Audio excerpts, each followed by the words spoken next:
कर्नाटक में क्यों हुआ हंगामा, केंद्र सरकार पर लगाए आरोप, कांग्रेस का बीजेपी पर निशाना। कर्नाटक में जब से कांग्रेस की सरकार बनी है तब से वहां की राजनीति और गर्मा गई है। कांग्रेस और बीजेपी में जमकर आरोप लगे, कई मुद्दों को लेकर दोनों में खूब खींचातानी भी दिखी। तो वहीं अब कर्नाटक की सरकार फिर केंद्र सरकार पर बिफरती नजर आई है।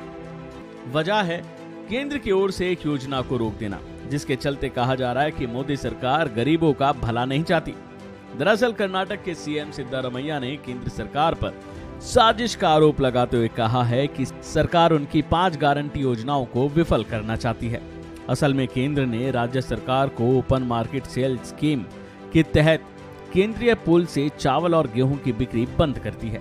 इस फैसले से गरीबों को मुफ्त अनाज देने वाले कर्नाटक सहित कुछ राज्यों पर इसका प्रभाव दिखेगा।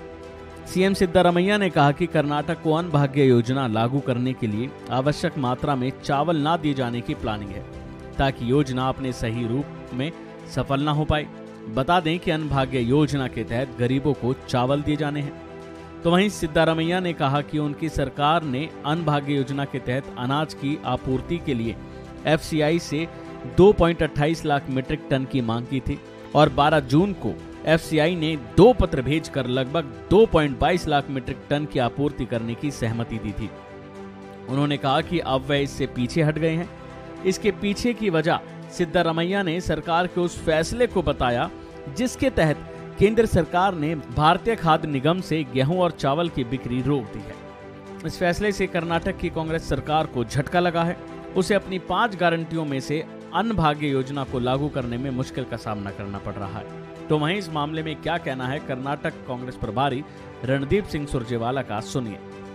As the Congress government announced its scheme of Anna Bhagya of giving 10 kg free rice, we reached out to Food Corporation of India and said, please take money, which is about 1,000 crore rupees a month, almost 11,000 crore rupees every year, and give us free rice in order to supply under Anna Bhagya to all the BPL families of Karnataka, primarily scheduled caste, scheduled tribe, OBC and minorities. Prime Minister Modi and BJP are inimical. They are taking their enmity against SC, ST, OBC as also the poor for voting out the corrupt BJP and have suddenly come out with an order wherein FCI has been directed to sell wheat and rice to private traders, to cartel of traders, but not to the state governments in the country. बता दें कि रणदीप सुरजेवाला ने अपने बयान में साफ मोदी सरकार पर निशाने साधे हैं। उन्होंने कहा कि पीएम मोदी और बीजेपी दुश्मन हैं, वो गरीबों से अपनी दुश्मनी निकाल रही हैं। तो वहीं deputy CM DK Shivakumar का भी इस पर बयान आया। उन्होंने ट्वीट कर अपनी बात कही।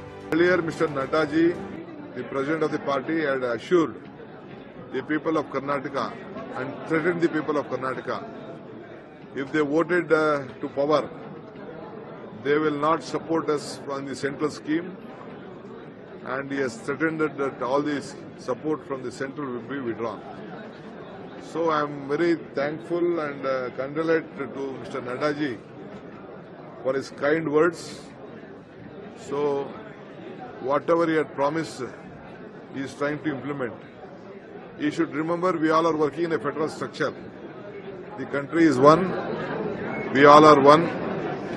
So now, in order to see that this problem is sorted out, we are just requesting the other state governments to help us in procuring the rice.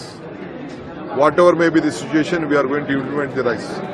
अभी के लिए फिलहाल इतना ही। खबरों में बने रहने के लिए देखते रहिए वन इंडिया हिंदी।